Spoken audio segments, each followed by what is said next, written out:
ముగిల్పేట గ్రామ విషాదం గురించి మీరు వినే ఉంటారు. ఎక్కడ చూసినా ఇదే ముచ్చట పెడుతున్నారు. పసుపు రిక్కపోయి కూలీ కోసం వెళ్ళి పనులు ముగించుకొని తిరిగి ఇళ్లకు వస్తున్నప్పుడే వల్లకాడు రమ్మని పిలిచిందో ఏమో. ఒక్కసారి తాము ప్రయాణిస్తున్న ట్రాక్టర్ ట్రాలీ రోడ్డు పక్కన ఉన్న బొందలో పడిపోయింది. నలుగురు అక్కడికక్కడే జల సమాధయ్యారు. ఆ నలుగురిలో 13 ఏళ్ల వైష్ణవి ఒకరు. గ్రామంలో జరిగే జాతరలో ఏమైనా కొనుక్కునేందుకు తాను స్వంతంగా డబ్బులు సంపాదించుకోవాలనే ఆశ వైషు పాలిట మృత్యుశాపంగా మారింది.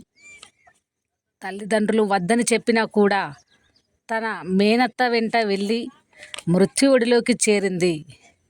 ప్రతిరోజు నిత్యం పాఠశాలకు వెళ్ళే వైష్ణవి స్థానిక ప్రభుత్వ పాఠశాలలో 6వ తరగతి చదువుతోంది. ఆర్థిక స్తోమత అంతంత మాత్రంగా ఉన్న వైషు ఇంట్లో తల్లిదండ్రులకు ఖర్చుల భారం ఎందుకు మోపాలి అనుకుందో ఏమో కావచ్చు. పాఠశాలకు ఎగ్గొట్టి మరీ పసుపు రిక్కబోయి ఇలా మరణించింది.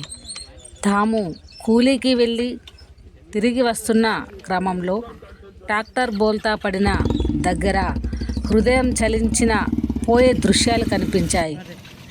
బట్టలు ఓవైపు, టిఫిన్ డబ్బాలు మరోవైపు, నీటి క్యాన్లు చెల్లాచెదురుగా పడి ఉన్నాయి. ట్రాక్టర్ డ్రైవింగ్ చేస్తూ మొబైల్ మాట్లాడుతూ ఉండటం వల్లే ట్రాక్టర్ బోల్తా పడింది. మరో 2 నిమిషాలైతే చాలు మేము ఎవరిళ్లకు వారు చేరుకునేవారిమని తోటి కూలీలు చెప్తున్నారు. నిర్లక్ష్యం నలుగురి నిండు ప్రాణాలు తీసిందని చెప్పచ్చు. వైషు తల్లిదండ్రులు, సోదరితో పాటు వారి బంధువుల రోదనలు మెండంటాయి. ఈ ఘటనలో వైషు మరణం వారి తల్లిదండ్రులకు తీరని వేదన మిగిల్చింది.